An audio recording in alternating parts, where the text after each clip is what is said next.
Saya sampaikan bersiap-siaplah. Kita ke depan akan menghadapi hari-hari berat. Berlapis-lapis nanti petaka, ujian, bencana, huru-hara, krisis yang akan ditimpakan oleh Allah kepada kita. Senjata kalian pada masa itu kata Rasulullah di akhir zaman adalah isbiru, bersabar, bertahanlah kalian. Terus banyakkan sujud tawakal pada Allah Subhanahu wa taala. Pada masa itu nanti kata Rasulullah, hari-hari yang akan kalian datangi lebih berat dan lebih buruk dari yang sedang kalian jalani. Ini sebuah realitas, sebuah fakta. Jadi diprediksi 2010 sampai 2050 peningkatan jumlah kaum muslimin diprediksi 73%. Bahkan lembaga riset dunia The Pew Forum on Religion and Public Life memprediksi 2070 Islam akan menjadi agama terbesar di seluruh dunia. Padahal ini lembaga riset milik orang kafir, milik golongan kafir. Tapi dia meyakini masa depan ada di tangan Islam. Bahkan National Intelligence Council, Dewan Intelijen Nasional yang menaungi 15 negara di bawah kepemimpinan Amerika melakukan riset. Hasilnya dipublish di media internasional. Start 2020 akan terjadi kebangkitan Islam global, dan itu akan terus bergerak di seluruh dunia, terutama sekali dunia Islam. Bahkan Dinas Intelijen Rusia memprediksi akan terjadi kebangkitan Islam, yaitu diprediksi 2025. Rasulullah SAW mengabarkan kepada umatnya, qala Rasulullah SAW, inna Allah yab'atu li hadil ummah ala ra'si kulli mi'atin sanatin may yujaddidu laha dinaha. Rawahu Abu Dawud. Rasulullah mengabarkan, sesungguhnya Allah akan memunculkan, akan membangkitkan di tengah-tengah umat ini dalam setiap penghujung 100 tahun, yaitu seorang al-mujaddid, pembaharu di dalam agama ini. Imam Ahmad rahimahullah, beliau mencoba untuk mencari hadis-hadis sahih dalam kutubus sittah. Masya Allah, dengan matan hadis yang sama beliau cari dalam kutubus sittah. Alhamdulillah, beliau temukan hadis-hadis yang sahih. Beliau pelajari, beliau teliti, beliau kaji secara dalam.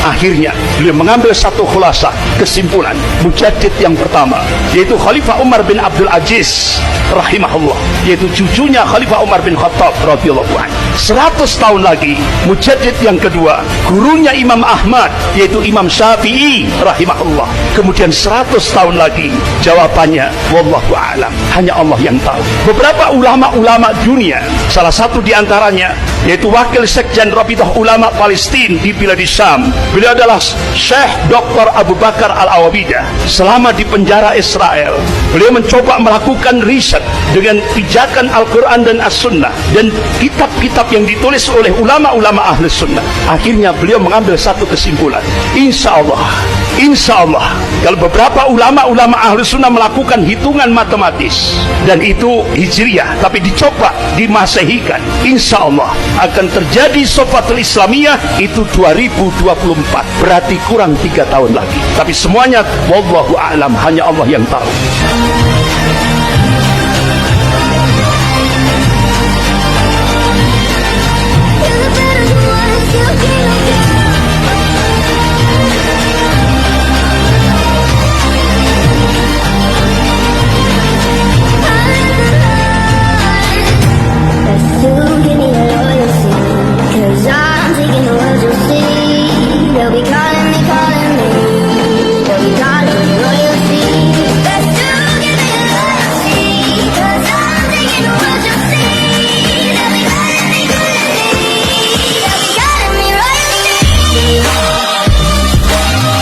Memang ada hadis Nabi menyebutkan bahwa sebelum kiamat terjadi, maka jazirah Arab, tanah Arab itu akan menjadi hijau, ya, dan bahkan mengalir air-air, ya, sungai-sungai mengalir, ya, dan kemudian yang tadinya coklat serba padang pasir menjadi hijau karena banyak tumbuh-tumbuhan, ya, yang hadir di tanah Arab.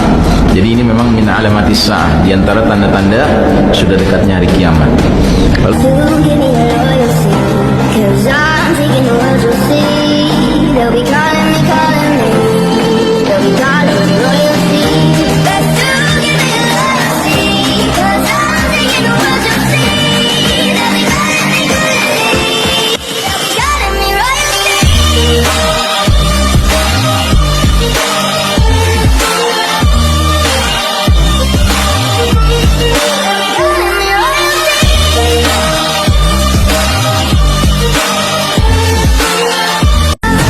National Intelligence Council, Dewan Intelijen Nasional yang menaungi 15 negara di bawah kepemimpinan Amerika melakukan riset. Hasilnya dipublish di media internasional. Start 2020 akan terjadi kebangkitan Islam global, dan itu akan terus bergerak di seluruh dunia, terutama sekali dunia Islam. Bahkan Dinas Intelijen Rusia memprediksi akan terjadi kebangkitan Islam, yaitu diprediksi 2025.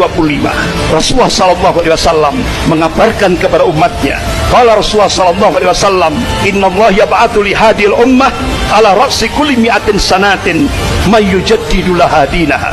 Rawahu Abu Dawud. Rasulullah mengabarkan, sesungguhnya Allah akan memunculkan, akan membangkitkan di tengah-tengah umat ini dalam setiap penghujung 100 tahun, yaitu seorang al-mujaddid, pembaharu di dalam agama ini. Imam Ahmad rahimahullah, beliau mencoba untuk mencari hadis-hadis sahih dalam kutubus sittah. Masya Allah, dengan matan hadis yang sama beliau cari dalam kutubus sittah. Alhamdulillah, beliau temukan hadis-hadis yang sahih. Beliau pelajari, beliau teliti, beliau kaji secara dalam. Akhirnya beliau mengambil satu khulasah, kesimpulan. Mujaddid yang pertama, yaitu Khalifah Umar bin Abdul Aziz rahimahullah, yaitu cucunya Khalifah Umar bin Khattab radhiyallahu anhu. 100 tahun lagi, mujaddid yang kedua, gurunya Imam Ahmad, yaitu Imam Syafi'i rahimahullah. Kemudian 100 tahun lagi, jawabannya wallahu a'lam, hanya Allah yang tahu. Beberapa ulama-ulama dunia, salah satu di antaranya yaitu wakil sekjen Rabithah Ulama Palestina di Bilad Syam, beliau adalah Syekh Dr. Abu Bakar Al-Awabidah. Selama di penjara Israel, beliau mencoba melakukan riset dengan pijakan Al-Quran dan As-Sunnah dan kitab-kitab yang ditulis oleh ulama-ulama Ahli Sunnah. Akhirnya beliau mengambil satu kesimpulan, Insya Allah, kalau beberapa ulama-ulama Ahli Sunnah melakukan hitungan matematis, dan itu Hijriyah, tapi dicoba dimasehikan, Insya Allah akan terjadi Sofatul Islamiyah itu 2024, berarti kurang 3 tahun lagi. Tapi semuanya wallahu a'lam, hanya Allah yang tahu. They'll be calling me, they'll be calling me royalty. But still give me loyalty, 'cause I'm taking the world to see. They'll be calling me, they'll be calling me royalty.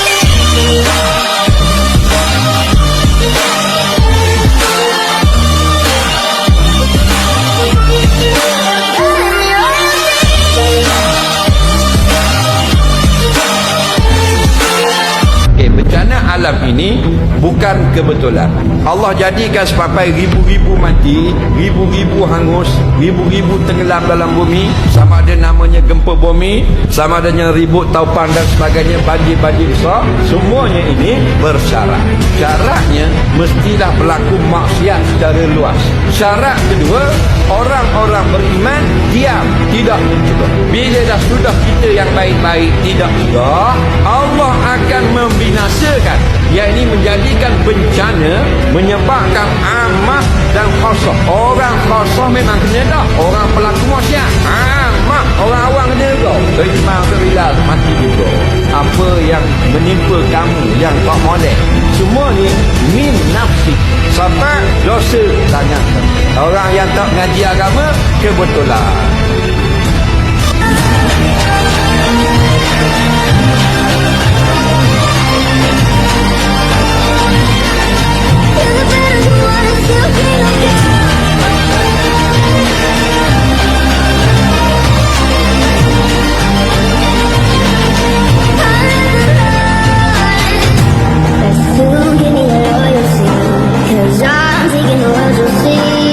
They'll be calling me,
innaka mufariquhu, kau pasti akan berpisah dan akan meninggalkan segala yang kau cintai itu. Apa artinya ini buat kita? Ternyata sesudah maut datang menjemput kita, ada kehidupan sesudah hidup yang sekarang ini. Ingat manusia, setelah kau mati, setelah kiamat datang, kau akan dibangkitkan, kau akan dimintakan pertanggungan jawab tentang kehidupan yang sekarang ini. Saudara hadirin, oleh sebab itu kalau kita bicara soal kiamat, soal akhirat, ini memang masalah yang gaib, yang sepenuhnya tidak bisa dicernakan dengan kemampuan penalaran intelektual. Dasar di dalam membicarakan ini tidak lain adalah iman kita kepada Allah Subhanahu wa ta'ala. Bukan cuma zaman sekarang, dari zamannya Nabi, orang itu kalau sudah bicara kiamat, bicara akhirat, ada yang ragu-ragu, ada yang menolak sama sekali. Bukan dari zaman sekarang, dari zaman dulu.